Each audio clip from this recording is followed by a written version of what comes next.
No problem. చెప్పండి. First of all congratulations అండి కవిత గారు. అది Thank you. ఫోర్స్ఫుల్ కాదు, heartful congratulations. Thank you.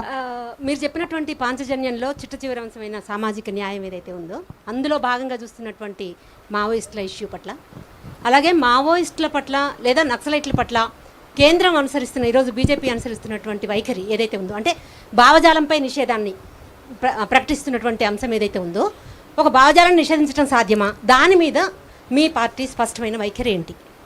Madam, ఒకటి, ఏ భావజాలాన్ని కూడా రూళ్ళతోని, జీవోలతోని, గన్నులతోని, సైన్యంతోని ఖచ్చితంగా ఆపలేము.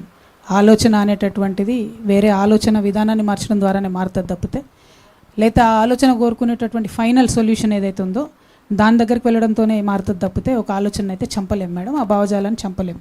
అందుకే వారు ఎవరైతే బయటికి వచ్చారో అన్నలందరూ కూడా, వారందరినీ కూడా మేము రిక్వెస్ట్ చేసేది, ప్రధాన స్రవంతి పార్టీలు ఏ పార్టీ అయితే ఆ పార్టీ, పొలిటికల్ పార్టీస్లో under the framework of constitution వచ్చి పొలిటికల్ పార్టీస్లో సమాజానికి చేయాలనుకునేది చెప్పి చేయడం అన్నది, మాలాంటి వాళ్ళ చేత కూడా చెప్పి చేయించడం అనేది ఒక టార్గెట్గా వాళ్ళు పెట్టుకొని పనిచేస్తే వాళ్ళు అనుకున్నటువంటి ఐడియాలజీకి దగ్గరగా వెళ్ళగలుగుతామని నేను బలంగా నమ్ముతా ఉన్నాను. ఆపరేషన్ కగార్ను అత్యంత తీవ్రంగా ఖండించినటువంటి మొదటి వ్యక్తుల్లో నేను ఒకదాన్ని మేడం ఈ రాష్ట్రంలో. ఇప్పటికి కూడా నేను నమ్ముతున్నాను, తన సొంత ప్రజల్ని డెడ్ లైన్ పెట్టే ఏకైక ప్రభుత్వం మన దేశంలోనే ఉంది తప్ప ఇంకెక్కడ లేదు. అది చాలా అన్ఫార్చునేట్, అన్యాయం అది.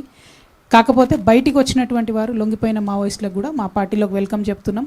వేరే ఏ పార్టీలు ఉన్నా పొలిటికల్ సిస్టంలో ఉండండి, యూత్ని మీరు ఇన్స్పైర్ చేయండి, మహిళలకి ఇన్స్పైర్ చేయండి. ఎవరైతే అత్యంత అట్టడుగు వర్గాలు ఉన్నారో వారికి ఇన్స్పైర్ చేసి వారికి ధైర్యం ఇవ్వాల్సిందా అన్నలందరినీ కోరుతాం. కవిత గారు, నా పేరు రాజాబాబు అండి, వన్ ఇండియా నుంచి. పొలిటికల్ సిస్టంలో అలయన్సెస్ అనేది చాలా ఇంపార్టెంట్. పొత్తులు అనేది లేకపోతే ఇవాళ రేపు గెలవడం కష్టంగా ఉంది, అధికారం చేపట్టడం కష్టంగా ఉంది. భవిష్యత్తులో మీ అలయన్సెస్ స్ట్రాటజీ ఏంటండి? అంటే ఒకటండి, జనరల్గా ప్రీపోల్ అలయన్సెస్ అత్యంత భావసారూప్యత ఉన్నటువంటి పార్టీలతో తప్పితే ఎడముఖం పెడముఖంగా ఉన్న పార్టీలతోని ప్రీపోల్ అలయన్సెస్ అన్నది కరెక్ట్ కాదన్నది నా ఒపీనియను. ఇప్పుడు ఫర్ ఎగ్జాంపుల్ మేము చాలా ఉద్యమాల్లో న్యూ డెమోక్రసీతోని, అట్లానే ధర్మ సమాజ్ పార్టీతోని, అట్లానే కొన్ని ఆల్ ఇండియా ఫార్వర్డ్ బ్లాక్తోని ఇట్లాంటి వాళ్ళతో కలిసి పనిచేస్తాం. అట్లా ఒకే ఉద్యమాల్లో ఒకే ఇష్యూస్లో కలిసి పనిచేసినటువంటి వాళ్ళు సహజంగా ఒకవేళ పొత్తు పెట్టుకునే అవకాశం ఉంటే ఆనాటి పరిస్థితులను బట్టి డెఫినెట్గా పాజిటివ్గా కన్సిడర్ చేస్తాం. బట్ కంప్లీట్గా విమర్శిస్తూ సడన్గా ఎలక్షన్లు వచ్చే వరకు పొత్తు పెట్టుకోవడం అనే దానికి నేను అగెన్స్ట్. పోస్ట్ పోల్ పొత్తులు, పోస్ట్ పోల్ హంగ్ వచ్చేటటువంటి పరిస్థితులు ఈ దేశంలో సెంటర్లోనే జరుగుతూ ఉన్నాయి. కానీ స్టేట్లో మాత్రం నాకు చాలా బలమైన విశ్వాసం అండి. ఎందుకంటే నేను పార్టీ పెట్టాలనుకోగానే కేసు నుంచి రిలీఫ్ కావడం కావచ్చు, పార్టీ పెట్టాలనుకోగానే పేరు ఇట్లా అనుకోకుండా రావడం కావచ్చు, నేను బాగా బలంగా ప్రకృతిని, దైవాన్ని నమ్మే వ్యక్తిని కావచ్చు. ఇదంతా చూస్తుంటే మాత్రం ఖచ్చితంగా విపరీతమైనటువంటి ఆదరణతోని ప్రజలు తెలంగాణ రక్షణ సమితిని అధికారంలోకి సింగిల్ హ్యాండెడ్గా తీసుకొస్తారని చెప్పి నేను బలంగా నమ్ముతా ఉన్నానండి. సో డెఫినెట్గా ప్రజల ఆశీర్వాదం ఉంటుందని కోరుకుంటున్నాను, ప్రజలకు సేవ చేయాలని కూడా కోరుకుంటున్నాను. థ్యాంక్ యూ అక్క. ఆల్ ది బెస్ట్ అక్క. ఫస్ట్ నేను చారి అక్క, ఎన్టీవీ నుంచి.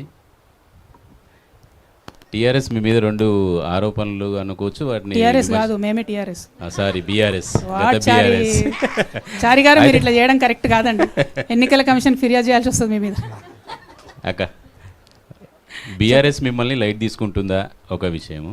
2, మీకు సోషల్ మీడియాలో తప్పితే బయట మీకు పొలిటికల్గా కౌంటర్ ఇచ్చేటువంటి అంశం లేదు. ప్రధానంగా మీ మీద వచ్చిన ఆరోపణలు కూడా కవిత వెనకాల ఉన్నది రేవంత్ రెడ్డి అనేది, వీటికి క్లారిటీ ఇవ్వండి అక్క. నా వెనకాలనైతే ఎవరు కనబడతలేరు నాకు, ఎవరు లేరు కూడా. ఉంటే గింటే దేవుడే నేనే ఉన్నా కదా, నా వెనకాల నేనే ఉన్నా, చూసిరా. సో నా వెనకైతే ఎవరు లేరు బై. ఫస్ట్ థింగ్, ఇక బీఆర్ఎస్ నన్ను లైట్గా తీసుకుంటుందా, డార్క్గా తీసుకుంటుందా వాళ్ళకి తెలియాలి, నాకు సంబంధం లేని విషయం. ఎందుకంటే ప్రజలు నన్ను మంచిగా చూడాలి, ప్రజలు నన్ను ఆదరించాలని కోరుకుంటే తప్ప మాకు రైవల్గా ఉండే పొలిటికల్ పార్టీస్ న్యాచురల్లీ ఒప్పుకో కదా, న్యాచురల్లీ విమర్శ చేస్తాయి. సో పెద్ద బీఆర్ఎస్ ఏమన్నా, కాంగ్రెస్ ఏమన్నా వాటిని పొలిటికల్ విమర్శలుగా పక్కకు దోసుకొని ప్రజా సమస్యల మీద మాత్రం ప్రధానంగా యుద్ధం చేస్తాం. Thank you. జై Telangana. Last 2 to 3 questions please sir. Sir mike వచ్చినప్పుడు మాట్లాడండి. అక్క కంగ్రాచులేషన్స్. నేను ఆదాబైద్రాబాద్ సత్యంగౌడు. అంటే గతంలో మీకు ఎదురైన అవాంతరాలు తప్పించుకోవడానికి ఇప్పుడు పార్టీ స్థాపించారు. అలానే చారన్న, నేను అడిగే క్వశ్చన్ కూడా చారన్న అడిగారు. అంటే కవిత పార్టీ స్థాపించడం వెనుక కేసీఆర్ ఉన్నారు లేదా రేవంత్ రెడ్డి ఉన్నారనే ప్రచారం జరుగుతుంది.